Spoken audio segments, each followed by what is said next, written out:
مسلمانوں میں اگر میں قرآن سے دوری کی بات ذکر کروں کہ کہاں کہاں ہمارے پاس قرآن سے دوری ہے، کس کس مقام پر ہم قرآن سے دور ہیں، تو سب سے پہلی چیز اگر میں ذکر کروں قرآن پر ایمان سے دوری۔ ہم کہتے تو ہیں کہ ہم قرآن مانتے ہیں، ہم کہتے تو ہیں ہم قرآن والے ہیں، ہم کہتے تو ہیں کہ یہ قرآن ہمارے سینے میں ہے، پر اللہ تعالیٰ جب قرآن کے اندر کہتا ہے کہ یا ایھا الذین آمنوا آمنوا باللہ ورسولہ والکتاب الذی نزل علی رسولہ، کہ اے وہ لوگوں جو ایمان لائے ہو، ایمان لاؤ اللہ پر،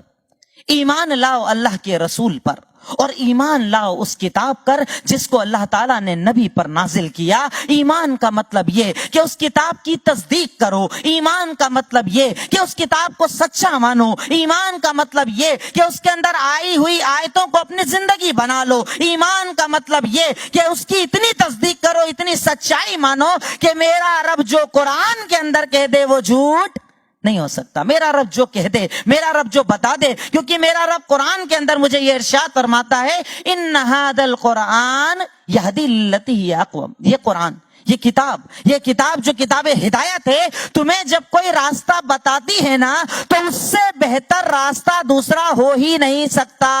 یہ سب سے بہتر راستہ ہے، یہ سب سے اچھا راستہ ہے جو رب العالمین قرآن کے اندر بتاتا ہے۔ اس لیے ہمارے سماج کے اندر قرآن سے دوری کے جو کئی مظاہر ہیں، کئی نشانیاں ہیں، ان میں ایک بنیادی نشانی کہ ہم قرآن پر ویسا ایمان نہیں رکھتے جیسا ایمان رکھنے کا رب العالمین نے ہمیں حکم دیا۔ کہ حضرت ابوبکر صدیق کو جب یہ کہا گیا کہ تمہارا ساتھی آج ایک ایسی خبر دے رہا ہے تم اس کا انکار کر دو گے، اور وہ خبر کہاں ہے؟ قرآن کے اندر ہے۔ کہ قرآن میں اللہ کہتا ہے کہ ایک رات میں ہم نے محمد الرسول اللہ صلی اللہ علیہ وسلم کو ان کے گھر سے لے گئے پہلے فلسطین، وہاں پر ان کو سارے معاملات، ساری نشانیاں دکھائی، پھر وہاں سے آسمان پر لے گئے، جنت جہنم ساری چیز دکھا دی۔ ایک رات کے اندر اللہ قرآن میں کہہ رہا ہے کہ سب کر لیا۔ ابو بکر کہتے ہیں تیرے کہنے سے پہلے میں ایمان رکھتا ہوں کہ اگر میرے نبی نے کہا تو بات سچ ہوگی۔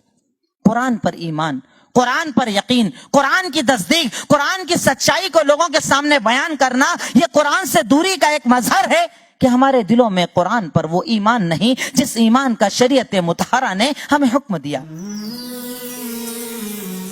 It's Al Fajr Educational Foundation presentations.